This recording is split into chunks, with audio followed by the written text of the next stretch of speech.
बिस्मिल्लाहिर्रहमानिर्रहीम। अस्सलाम वालेकुम। आपका दोस्त सलमान हैदर। दुआ है परवरदिगार से कि उसने आपको और आपके अहले खाना को अपनी हिफ्ज़ो अमान में रखा हो। सब्र की भी एक इंतहा होती है ना, जब सब्र का दामन हाथ से छूट जाए तो फिर क्या होता है।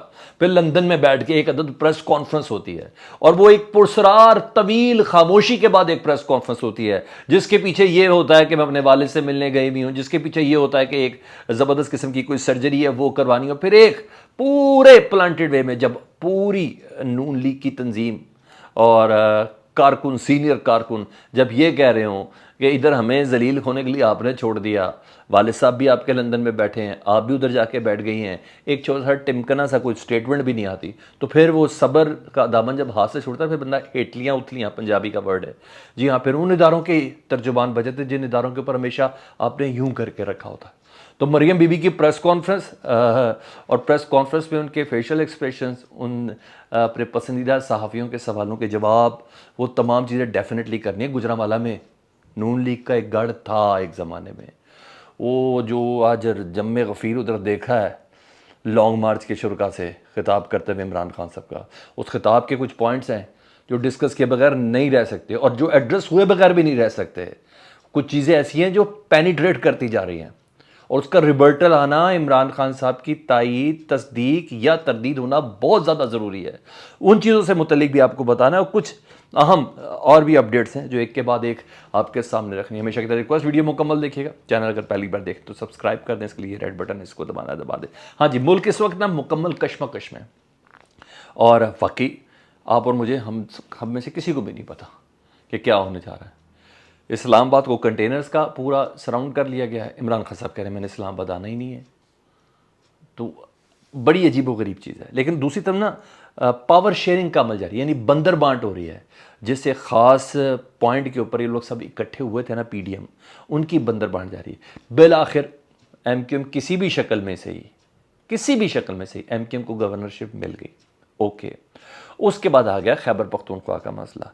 तो खींचतान के एएनपी के साथ करने के बाद कल की तारीख में, गुज़िश्ता रोज़, एएनपी को एक अहम वजारत का लालच दे के बहरहाल जम्मियतुल उलमा इस्लाम यानी मौलाना फजलुर रहमान साहब ने अपने समधी को गवर्नर के लिए नामजद कर दिया खैबर पख्तूनख्वा के। अब ज़रा चेक करें मुल्क किस हालात में और ये किस हालात में। अच्छा जी, आज की आपको खबर दे रहा हूँ, बीएनपी अवामी नेशनल पार्टी मेंगल ग्रुप के रहनुमा अब्दुल वली काकड़ को बलूचिस्तान का गवर्नर नामजद कर दिया गया है। बीएनपी मेंगल।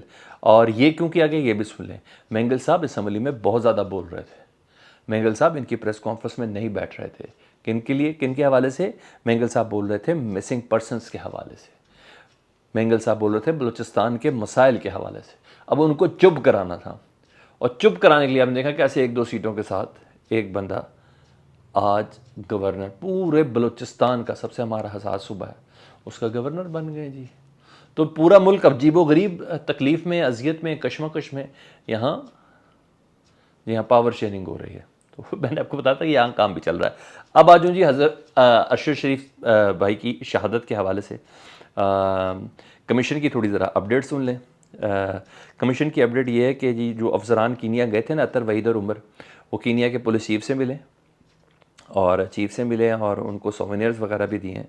इतला दिए हैं कि हम इंफॉर्मेशन मिली है, आईफोन उनका मिल गया जी, आईपैड उनका मिल गया जी। ये कहा जा रहा है बाकायदा कि बड़ी ज़बरदस्त किस्म की इन्फॉर्मेशन मिली। लेट्स सी, जो इन्फॉर्मेशन हम तक आती है वो हम करते हैं। लेकिन अरशद शरीफ साहब की शहादत के हवाले से जो कमीशन कायम किया गया है, फैमिली ने उसको रिजेक्ट किया ना, मुकम्मल नामंजूर किया। और अब हद ये हो गई है, ये देख लें आप, बराह रास्त इंटरनेशनल तंजीमों से रब्ता किया गया है, यूनाइटेड नेशन से किया गया है और दरख्वास्त करना शुरू कर दी है कि प्लीज़ एक्टिव रोल प्ले करें, ख़ुद तहकीकात करें। मतलब यहाँ से पाकिस्तान में अरशद शरीफ साहब की फ़ैमिली को इंसाफ की कोई उम्मीद नहीं है। ये जवेरिया भाभी का जी, जवेरिया सिद्दीकी, उनका ये ट्वीट है। उन्हें government registered cases and charges my journalist husband Arshad Sharif under treason and compelled him to leave his Pakistan and later forced him to leave UAE। हुकूमत पाकिस्तान ने मेरे शौहर के ऊपर गद्दारी के इल्ज़ामात लगाए, FIR दर्ज की और उनको मजबूर किया इस हुकूमत ने कि वह मुल्क छोड़ के चला जाएं, और बाद में मजबूर किया UAE की गवर्नमेंट को, फोर्स किया कि वो UAE छोड़ दें। और 24 अक्टूबर को वो शहीद हुए हैं कीनिया में।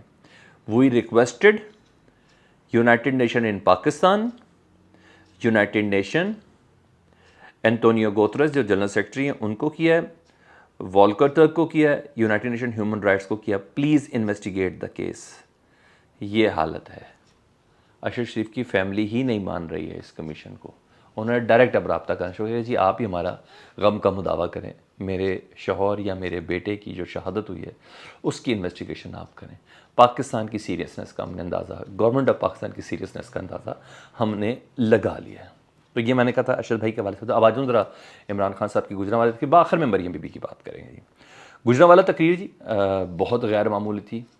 3 पॉइंट्स उसके मैंने तकरीर में खान साहब के काफ़ी रिपीटेशन है, लेकिन जो 3 हट के चीज़ें वो ज़रा डेफिनेटली आपके साथ करनी है। आज़म सवाती का जिक्र किया आज फिर उन्होंने। आज आज़म सवाती साहब की प्रेस कॉन्फ्रेंस थी पब्लिकली एक बार फिर, क्योंकि आज़म सवाती और शहबाज गिल इन दोनों का मुद्दा इमरान खान साहब नहीं छोड़ रहे हैं। वो झिझक, वो सारी चीज़ें ख़त्म हो गई ना खान साहब की, वो हाथ तोला रखने वाली सारी चीज़ें ख़त्म हो गई, बैकडोर राब्तों वाली क्या चीज़ें, वो सब चीज़ें ख़त्म हो गई। तो खान साहब ने प्रेस कॉन्फ्रेंस से हवाले कहा कि आज़म सवाती की प्रेस कॉन्फ्रेंस थी। तमाम लोगों को कहता हूँ आज़म सवाती की प्रेस कॉन्फ्रेंस देखें और देखें क्या जुल्म हुआ उनके साथ। अपने मोबाइल पर आज़म सवाती की प्रेस कॉन्फ्रेंस देखें और देखें क्या जुल्म हुआ है। अच्छा ये बात है कि खान साहब की ये गुफ्तगू ना आज़म सवाती के हवाले से और शहबाज गिल के हवाले से भी, देखिए आज़म सवाती साहब का ज़रा फैश मामला है, काफ़ी पेनिट्रेट कर रही है और की जा रही है खान साहब की बात। खान साहब को मुतमईन करना बहुत ज़रूरी है और लोग उनकी बात पब्लिकली मान भी रहे हैं। वजह इसकी भी है ना कि ये चीज़ें बार बार करने के बाद लोगों के जहनों पर नक्श भी हो रही हैं कि अच्छा आज़म सवाती के साथ ये हुआ था, नाम भी ले चुके हैं आज़म सवाती साहब अफराद के। तो अभी तक दूसरी तरफ से किसी किस्म का कोई जवाब नहीं आया। हुकूमत तो ऐसे जवाब देती है जैसे वाकई सच है, सीधी बात है, जैसे वाकई सच है। राना सनाउल्लाह साहब की प्रेस कॉन्फ्रेंस देखा, अगर उन्होंने नहीं करनी है ना, जिस राना सनाउल्लाह को यही नहीं पता कि शहबाज गिल का नाम ECL में डाल दिया गया है, पाकिस्तान का वज़ीर दाखिला है, अपनी प्रेस कॉन्फ्रेंस में बता रहा था कि इस कैपेसिटी के वो राना सनाउल्लाह वज़ीर दाखिला है। तो राना सनाउल्लाह साहब भी इतनी मूँछों के अंदर स्माइल के साथ चीज़ों की तरदीद कर रहे होते हैं कि वो कहते हैं हाँ हाँ तुसी लोग सही कह रहे हो, सही बात हुई है। तो बाकायदा तौर पर एक तगड़ा स्टांस आना चाहिए, एक रिबर्टल आना चाहिए, इल्ज़ामात दुरुस्त हैं या गलत हैं उसके हवाले से जवाब आना चाहिए। तो खान साहब की तकरीर में ये चीज़ें बढ़ती जा रही हैं, जूं इस्लामाबाद की तरफ जा रहे हैं खान साहब। कल नवाज शरीफ साहब ने कहा था ना, एक ट्वीट किया था जो उन्होंने नहीं किया था, हमें भी पता है किसने किया था। अच्छा जी, ट्वीट किया था कि इमरान खान को फेस सेविंग नहीं देनी मैंने, और मैंने शहबाज शरीफ को क्या दिया कि 2000 का बंदा हो या 20,000 का बंदा हो, इमरान खान को फेस सेविंग नहीं देनी। अच्छा जी, आज इमरान खान साहब ने इसका गुजरांवाला में जवाब दे दिया, जो मुस्लिम लीग नून का गढ़ होता था। उन्होंने कहा वापस आओ नवाज शरीफ, एयरपोर्ट से सीधा अडयाला जेल भेजूंगा तुम्हें मैं। पहली बात तो ये मुझे धोखा दे के गए थे ना सारी चीज़ें बना के, तो सीधा उधर भेजूंगा। और साथ चैलेंज भी कर दिया कि जिस जगह से भी इलेक्शन लड़ोगे ना, मैं तुम्हारे मद्दे मुकाबिल वहाँ से इलेक्शन लड़ूंगा। ये आम चैलेंज नहीं है सर, बड़े बड़े लीडर्स इस तरह के चैलेंज नहीं करते, क्योंकि एक की जीत एक की शिकस्त होती है। ये बड़ा डायरेक्ट चैलेंज किया है इमरान खान साहब ने। हालांकि नवाज शरीफ साहब अहल भी नहीं है इलेक्शन लड़ने के, लेकिन जिस तरह के हालात चल रहे हैं तो अहल हो भी जाए तो कोई प्रॉब्लम तो नहीं है, हो भी सकते हैं जिस तरह के चल रहे हैं। तो खान साहब को भी हालात की समझ आ रही होगी। तो बहुत बड़ा चैलेंज है, इसी बात पे ही आ जाए पाकिस्तान तो मज़ा आ जाए। तो बहरहाल ये चीज़ है। जरदारी साहब को भी उन्होंने पूरा किया, उन्हें कहते से फारिग हो जाऊँ, यहाँ से ज़रा फ्री हो जाऊँ, सीधा सिंध आ रहा हूँ। सरदारी साहब की तो वैसे ही आजकल जान पे बरी हुई इमरान खान साहब, बलदियाती इलेक्शन मुलतवी करा दिए हैं सिंध से, उनकी मौजूदगी में सीट भी जीत गए, दूसरी जैसी उन्होंने जीती वो सारी दुनिया को पता है। तो ये सब चीज़ें तो हैं। तो जरदारी साहब को उन्होंने छोड़ा। तो ये 2 चीज़ें थी। अब आ जाऊँ जी राना सनाउल्लाह साहब से पहले MQM के ऊपर। MQM एक हकीकत है और MQM इत्तेहादी है। MQM ने कहा है कि हम इमरान खान के लॉन्ग मार्च के ऊपर किसी किस्म की पुरतशद्दुद कार्रवाई नहीं चाहते। इत्तेहादी ने कह दिया है। इतना बता दूँ, इत्तेहादी मान ही नहीं रहे इमरान खान के ऊपर सख्ती की जाए। ये ना पीपल्स पार्टी भी नहीं मानती, सिर्फ JUI नून लीग मानते हैं। ये भी मैं आपको बता दूँ, ये दहशत और वहशत फैलाने के लिए ना वो करते हैं। हालांकि मैं आपको इधर सुना दूँ PDM के ज़ेर तमाम जो लॉन्ग मार्च पे किस तरह रौंदने, मारने, डंडे, लाठियाँ, सब मौलाना फजलुर रहमान साहब खुद करते, सारी पीडीएम को बिठा के कि हम इस्लामाबाद जाएंगे तो अपनी पब्लिक को जिस तरह कह रहे थे। उससे पास अलार जो पासिंग आउट ले रहा था डंडा बरदार फोर्स के साथ, वो पार्लियामेंट हाउस के अंदर जो असले बरामद हुए थे, क्या हो गया आपको भूल गए? मुझे सब याद है।